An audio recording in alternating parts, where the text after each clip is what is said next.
بسم اللہ الرحمن الرحیم۔ السلام علیکم۔ آج 3 مارچ ہے اور دن ہے جمعے کا۔ بالآخر سپریم کورٹ آف پاکستان کے فیصلے پر 48 گھنٹوں کے اندر عمل درآمد ہو گیا ہے۔ پہلا مرحلہ عبور ہو گیا ہے، پہلا سٹیپ جو ہے وہ مکمل ہو گیا ہے۔ سپریم کورٹ کے حکم پر عمل درآمد کرتے ہوئے الیکشن کمیشن آف پاکستان نے الیکشن کی تاریخیں جو ہیں وہ سجیسٹ کی، اور صدر پاکستان عارف علوی صاحب نے الیکشن کی تاریخ کا اعلان کر دیا ہے۔ 30 اپریل کی تاریخ کا اعلان کیا ہے صدر پاکستان عارف علوی صاحب نے، اور اس طرح سے حکومت جو وفاقی حکومت تھی، جو پی ٹی ایم سرکار تھی، جو اٹارنی جنرل پاکستان کی تشریح تھی، جو اٹارنی جنرل پاکستان کے ساتھ ساتھ وزیر قانون اعظم نذیر تارڑ صاحب کی جو تشریح تھی، اس کو پہلے لاہور ہائی کورٹ اور اس کے بعد پشاور ہائی کورٹ، اور اس کے بعد آج الیکشن کمیشن آف پاکستان، جس کے بارے میں یہ الزام لگایا جاتا ہے، جس کے بارے میں تاثر ہے کہ وہاں پر شریف خاندان کے ایک درباری بیٹھے ہیں جن کو فواد چودھری نے منشی کہا تھا، جن کے بارے میں یہ تھا کہ وہ شریف خاندان کے بالکل ذاتی ملازموں کی طرح بیہیو کرتے ہیں، جن کے اوپر اس طرح کے الزامات لگتے تھے۔ اس چیف الیکشن کمشنر نے بھی اور الیکشن کمیشن نے بھی جو تشریح اعظم نذیر تارڑ صاحب نے کی، اور جو بیرسٹر شہزاد عطا الہی صاحب اٹارنی جنرل پاکستان نے کی، ان کی تشریح کو مسترد کر دیا ہے، اور الیکشن کمیشن آف پاکستان نے تاریخ سجیسٹ کی، اور الیکشن کمیشن کی تاریخ کے بعد صدر پاکستان نے الیکشن کی تاریخ کا اعلان کر دیا ہے۔ اس سے پہلے آپ نے دیکھا تھا کہ معاملہ جب لاہور ہائی کورٹ میں تھا، لاہور ہائی کورٹ نے درخواست نمٹا دی تھی یہ کہہ کر کہ کیونکہ سپریم کورٹ نے فیصلہ کر دیا ہے تو اب اس کے مطابق عمل درآمد ہونا ہے، اس طرح سے نمٹا دی تھی۔ اس کے بعد پشاور ہائی کورٹ نے بھی درخواست نمٹا دی تھی، اور اب صدر پاکستان عارف علوی صاحب نے جو ہے وہ نوٹیفیکیشن انہوں نے اناؤنس کر دیا ہے، اور انہوں نے سارا ان کا لیٹر بھی سامنے آ گیا ہے۔ پہلے میں آپ کو یہ بتا دوں کہ آج الیکشن کمیشن آف پاکستان کا جو پریس ریلیز آیا تھا وہ کیا تھا۔ اس میں انہوں نے کہا تھا کہ الیکشن کمیشن کا آج اہم اجلاس جناب سکندر سلطان راجہ چیف الیکشن کمشنر کی سربراہی میں ہوا، جس میں معزز ممبران الیکشن کمیشن کے علاوہ الیکشن کمیشن کے سینئر افسران نے شرکت کی۔ الیکشن کمیشن نے سپریم کورٹ آف پاکستان کے فیصلے کی روشنی میں جناب صدر مملکت کو چٹھی ارسال کی ہے، جس میں صوبہ پنجاب کے انتخابات کے انعقاد کے لیے مورخہ 30 اپریل سے 7 مئی 2023 تک کی تاریخیں تجویز کی گئی ہیں۔ صدر مملکت کی طرف سے تاریخ کے انتخاب کے بعد الیکشن کمیشن اپنے آئینی اور قانونی فرائض سر انجام دینے کے لیے تیار ہے۔ مزید الیکشن کمیشن نے گورنر کے پی کے کو بھی مراسلہ بھیجا ہے، جس میں تحریر کیا گیا ہے کہ سپریم کورٹ آف پاکستان کے آرڈر کی روشنی میں الیکشن کمیشن آپ کے جواب کا منتظر ہے۔ ان کا جو ہے یہ جو پریس ریلیز ہے اس کے بعد اب صدر پاکستان کی جانب سے جو آیا وہ یہ ہے کہ صدر عارف علوی نے 30 اپریل بروز اتوار کو پنجاب اسمبلی کے عام انتخابات کرانے کا اعلان کر دیا۔ صدر مملکت نے تاریخ کا اعلان الیکشن کمیشن کی جانب سے تجویز کردہ تاریخوں پر غور کرنے کے بعد کیا۔ الیکشن کمیشن نے 30 اپریل سے 7 مئی کے دوران پنجاب اسمبلی کے عام انتخابات کرانے کے لیے تاریخ تجویز کی تھی، اور الیکشن کمیشن نے ترجیحاً اتوار کے روز الیکشن کرانے کی تجویز دی تھی۔ اب اس تجویز کو صدر پاکستان نے مان لیا ہے، اور انہوں نے جو ہے وہ الیکشن کی تاریخ کا اعلان کر دیا ہے۔ اس سے پہلے جب ان کی جانب سے الیکشن کمیشن کی جانب سے تاریخیں سجیسٹ کی گئی تھی، اسی وقت فواد چودھری صاحب کا یہ بیان آیا تھا، ان کا ویڈیو پیغام آیا تھا، انہوں نے خیر مقدم کیا تھا فواد چودھری صاحب نے کہ الیکشن کمیشن کی الیکشن کمیشن نے جو تاریخ سجیسٹ کیا ہے اس پہ ہم ان کو ویلکم کہتے ہیں۔ اور دیکھیں یہی بات ہے نا کہ اگر آئین اور قانون کے مطابق الیکشن کمیشن کھڑا ہوگا تو تحریک انصاف بالکل سپورٹ کرے گی، لیکن جہاں پہ چیف الیکشن کمشنر کے بارے میں یہ تاثر ہے، اور وہ پھر اس طرح کی جو ہے وہ اس طرح کی آپ کہیے کہ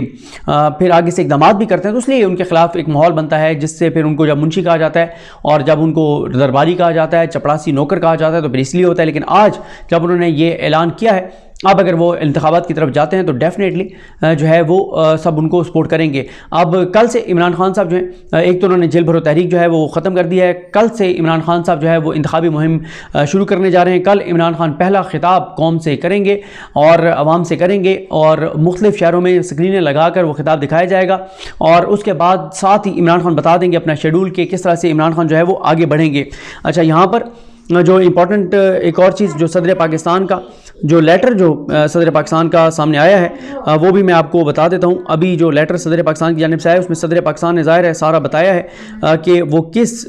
وہ سپریم کورٹ نے جو ان کو کہا ہے اس کے مطابق وہ کر رہے ہیں۔ اور ایک چیز اور بھی میں آپ کو بتا دوں کہ جو صدر پاکستان ہے ان کو کیونکہ سیکشن جو 57 ہے اس کے تحت صدر پاکستان نے یہ تاریخ دی ہے، اور صدر پاکستان جو ہے وہ